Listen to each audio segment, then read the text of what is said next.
کاروبار کو پاک کرنا، جتنی مشتبہ شکلیں ہیں اس سے اپنے کاروبار کو پاک کرنا، اس لیے کہ میرے دوستو حلال اور حرام کی رعایت کے ساتھ جینا ہماری عبادتوں کو صحیح بنانے کا راستہ ہے، ورنہ عبادتیں ضائع ہوتی جائے گی۔ جب آدمی حرام کھائے گا، حرام پہنے گا اور اس کے بعد بیت اللہ جا کر کہے گا لبیک اللہم لبیک، اللہ فرماتے لا لبیک ولا صادق، تیری حاضری ہمارے دربار میں قبول نہیں ہے، تیرا کھانا حرام کا ہے، تیرا لباس حرام کا ہے، تیری سواری حرام کی ہے، اللہ پاک ہے، ناپاک کو قبول نہیں کرتا۔ اس لیے میرے دوستو اپنی عبادتوں میں جان ڈالنے کے لیے حلال راستہ اپنانا اور حرام سے اپنے آپ کو بچانا، اس لیے کہ حرام کے ساتھ کبھی بھی برکت نہیں ہو سکتی، یاد رکھیں۔ جو بھی مال کی بڑھوتری نظر آتی ہے حرام راستوں سے، یہ بیماری کی موٹاپا ہوتا ہے، ایک آدمی بیمار میں موٹا ہو جاتا ہے لیکن اس میں طاقت نہیں ہوتی، وہ ایک معمولی آپ دھکا دو تو بیچارہ کتنی گلاٹی کھا دے گا۔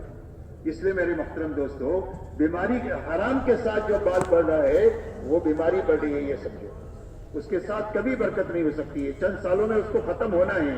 اللہ نے قرآن میں فرما دیا یمحق اللہ الربا ویربی الصدقات، اللہ سود کو مٹائیں گے، صدقے کو بڑھائیں گے۔ یہ پکی ڈاک ہے کہ حرام کا راستہ یہ مٹنے کا راستہ ہے، یہ آبادی کا راستہ ہو نہیں سکتا۔ رہا خواہشات کی پوری کرنے کے لیے اللہ نے جنت بنائی، تو دنیا میں خواہش کو کیوں رکھا اللہ نے؟ کہ دنیا میں خواہشات کو اللہ نے رکھا ہے وہ حکم کے مقابلے میں توڑنے کے لیے رکھا ہے، پورا کرنے کے لیے نہیں رکھا۔ جب حکم کے مقابلے میں خواہش کو توڑیں گے تو اللہ ایمان کی حلاوت نصیب فرمائے گا۔ حدیث پاک میں آتا ہے کہ ایک آدمی راستہ چل رہا ہے، راستے میں کوئی حرام چیز نگاہ کے سامنے آ گئی تو اس نے اپنی نگاہ کو نیچی کر لیا، اس لیے کہ ایمان والوں کو حکم ہے کہ اپنی نگاہوں کو نیچی رکھے، حرام پر اپنی نظر نہ ڈالے۔ جب یہ حکم پورا کر لے گا تو فرمایا اللہ اس کے دل میں ایمان کی وہ حلاوت پیدا فرمائیں گے جس کو وہ اپنے دل میں محسوس کرے گا۔ ایسا ہی جتنے عوامر آتے ہیں اس کے مقابلے میں خواہش آتی ہے۔ فجر کی اذان ہو رہی ہے اور نیند آ رہی ہے، تو اب نیند کی خواہش کو توڑنا حکم کو پورا کرنے کے لیے۔ ایسا ہی آپ زندگی بھر دیکھو گے تو حکم آئے گا وہاں خواہش آئے گی، تو خواہش کو توڑنا اور حکم کو پورا کرنا، خواہشات اللہ نے توڑنے کے لیے دنیا میں بنائی ہے اور پورا کرنے کے لیے اللہ نے جنت بنائی ہے۔ اسی لیے فرمایا جو اپنے خواہشات کو دنیا میں توڑے گا حکم پورا کرنے کے لیے اور طریقوں پر چلنے کے لیے، اللہ تعالیٰ اس کی خواہش کو جنت میں پوری کریں گے۔ اسی لیے فرمایا وَلَكُمْ فِيهَا مَا تَشْتَهِي أَنفُسُكُمْ وَلَكُمْ فِيهَا مَا تَدَّعُونَ، تمہارے لیے جنت میں وہ ہے جو تمہارا جی چاہے۔ آدمی کی ہر چاہت پوری ہو جائے گی اور آدمی کی ہر مانگ پوری ہو جائے گی۔ ہر ایک انسان کو جوان بنا کر داخل کیا جائے گا، کبھی بوڑھا نہیں ہوگا۔ تندرست بنا کر داخل کیا جائے گا، کبھی بیمار نہیں ہوگا۔ خوبصورت بنا کر داخل کیا جائے گا، کبھی بدصورتی نہیں ہوگی۔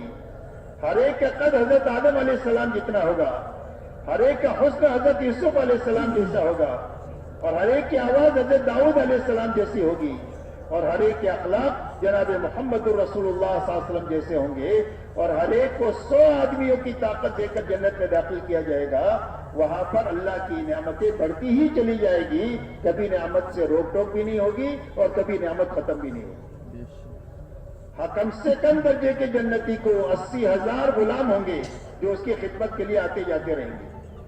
70-72 حوریں ہوگی، پانی کی نہریں، دودھ کی نہریں، شہد کی نہریں ہوں گی۔ ایک ہی موتی کا بنا ہوا محل ہوگا جس کی لمبائی 60 میل کی ہوگی۔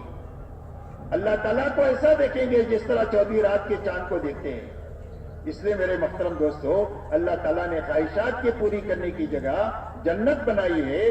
دنیا جو ہے وہ خواہشات کے توڑنے کے لیے ہے، ضرورت کو حلال طریقے سے حاصل کرتے ہوئے سنت طریقے پر پوری کرنے کے لیے ہے۔ اس لیے حرام سے بچنا اور اسراف سے بچنا۔ اللہ والے یہ فرماتے ہیں اسراف کی مثال آگ کی ہے، آگ میں کتنا بھی لکڑی ڈالو اس کو جلا دے گی، اس کا پیٹ بھرے گا نہیں۔ ایسا ہی اسراف ہے۔ امت کا المیہ یہ نہیں ہے کہ امت کے پاس جان مال نہیں ہے، امت کے پاس جان بہت ہے، مال بہت ہے، لیکن زندگی میں اسراف